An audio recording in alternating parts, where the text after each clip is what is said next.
Madame le maire, monsieur le maire, vous êtes dans une période où vous recevez de nombreuses sollicitations de personnes qui souhaitent être candidates à l'élection présidentielle et qui, pour cela, demandent votre parrainage. Certains le font en vous envoyant des courriers avec des illustrations, des brochures.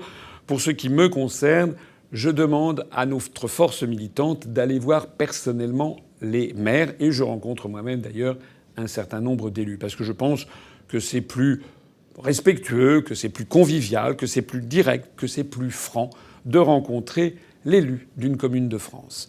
Je voudrais ici attirer votre attention sur la nécessité de parrainer un candidat. Pas forcément moi, mais de parrainer des candidats. Parce que il y a de plus en plus de maires qui ne veulent plus parrainer parce qu'effectivement, ils ont beaucoup de choses à craindre. Ils peuvent être attaqués parce que si, parce que ça, parce qu'ils ont parrainé un candidat qui ne plaît pas à telle ou telle partie de la population. Ça n'est pas bien. Si tous les maires faisaient pareil, il n'y aurait plus que les candidats des très grands partis. Je me permets de vous donner d'ailleurs un conseil. Si vous hésitez à me parrainer ou à parrainer un petit candidat, eh bien dites à votre conseil municipal que vous avez décidé de parrainer des candidats qui ne font pas partie des grands partis et que cette fois-ci, vous avez parrainé François Asselineau, par exemple, mais que dans 5 ans, vous en parrainerez un autre. Et qu'en changeant ainsi à chaque élection, ça montrera que vous n'êtes pas partisan, mais que vous êtes en faveur de ce qui est très important, c'est-à-dire la défense de la démocratie.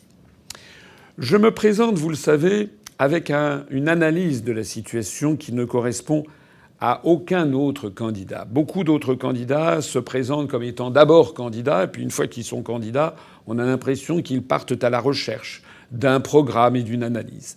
Moi, j'ai fait dans le sens inverse, parce que c'est le sens inverse qui convient. Si je fais de la politique, ça n'est pas par intérêt personnel, c'est pour défendre la France qui est en train d'être détruite. Pour ce qui me concerne, dans mon programme, je veux lutter contre le millefeuille administratif qui nous coûte un argent fou au niveau national et qui fait que les Français n'y comprennent plus rien de qui fait quoi. Dans le programme que je propose de ramener les régions à ce qu'elles étaient en 1972, à l'époque de Georges Pompidou, c'est-à-dire de simples petits établissements publics administratifs sans avoir des conseillers régionaux, des hôtels de région et des quantités de voitures officielles, etc. Donc ça fera des milliards d'euros d'économies. Et on clarifiera ainsi les responsabilités qui relèveront beaucoup plus du département. De la même façon, je ne suis pas favorable aux intercommunalités. Dans certains cas, ça peut se justifier. Mais dans d'autres, elles ont été forcées. On a forcé la main aux maires et aux populations. Moi, je veux arrêter cela. Je veux, comme le disait le général de Gaulle, que la France reste la France.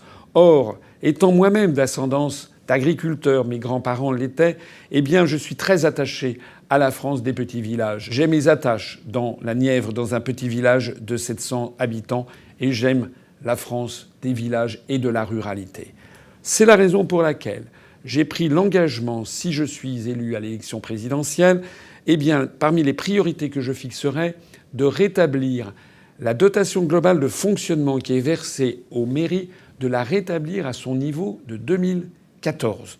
Je voudrais aussi rendre aux maires des petits villages la plénitude de leur métier qui est un si beau métier, le métier de maire. Je veux que s'il y a des projets de fusion de communes, ils ne soient pas imposés aux populations, mais que dans ce cas, il y ait un référendum auprès des populations de chaque commune pour voir qu'elles sont d'accord. Et si l'une des populations n'est pas d'accord, eh bien la fusion n'aura pas lieu. Je veux même faciliter aussi la possibilité pour des communes ayant fusionné et le regrettant de pouvoir se sortir de la fusion qui a été réalisée.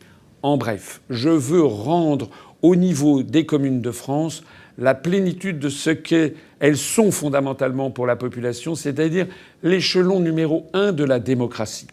C'est d'ailleurs à ce titre, en tant qu'échelon de la démocratie, que je me permets de vous conjurer de parrainer un candidat, et si possible moi-même, mais de parrainer un candidat parce que si les maires ne parrainent plus de candidats à l'élection présidentielle, il n'y aura bientôt plus que les candidats des très grands partis qui, en fait, vous le savez, font tous et disent tous la même chose. Croyez, Madame le maire et Monsieur le maire, dans toute mon affection pour la France rurale et dans tout mon respect pour le beau métier que vous réalisez de façon quasi bénévoles. Bon, alors nous sommes dans la dernière ligne droite, la situation n'est pas facile. Donc 3 conseils si je peux me permettre. Premièrement, ne parrainez pas un candidat qui a déjà les 500 parrainages ou qui va bientôt les avoir. Ne parrainez pas non plus un candidat qui a 10, 20, 30, 40, 50 ou 80 parrainages. Il faut parrainer un candidat qui a dépassé déjà les 200 ou 250 parrainages. Depuis 15 ans que j'ai créé l'UPR, nous avons toujours été classés par le ministère de l'Intérieur en divers, c'est-à-dire ni à droite ni à gauche. Ça correspond d'ailleurs à notre programme qui s'inspire du programme du Conseil national de la résistance de 1943-44. Alors, ça veut dire que si vous me parrainez, eh bien vous serez comme les 584 maires de 2017 ou les 250 maires qui m'ont déjà parrainé, c'est-à-dire que tout va très bien se passer parce que justement c'est au-dessus du clivage droite-gauche. Ça, c'est la première chose. La deuxième chose, c'est que tenez compte de l'expérience professionnelle du candidat. Il ne s'agit pas d'élire la présidente de la SPA, il ne s'agit pas d'élire le chef de bureau des éoliennes, il s'agit d'élire le président de la République française. Il s'agit d'avoir quelqu'un qui sera amené à négocier avec Vladimir Poutine, avec Xi Jinping, avec Joe Biden, Olaf Scholz, Boris Johnson, Narendra Modi en Inde, etc. Est-ce que les personnes que vous allez parrainer ont, à votre avis, le bagage et l'expérience nécessaires pour défendre les intérêts de la France vis-à-vis des grands de ce monde? Et puis enfin, troisième et dernière remarque.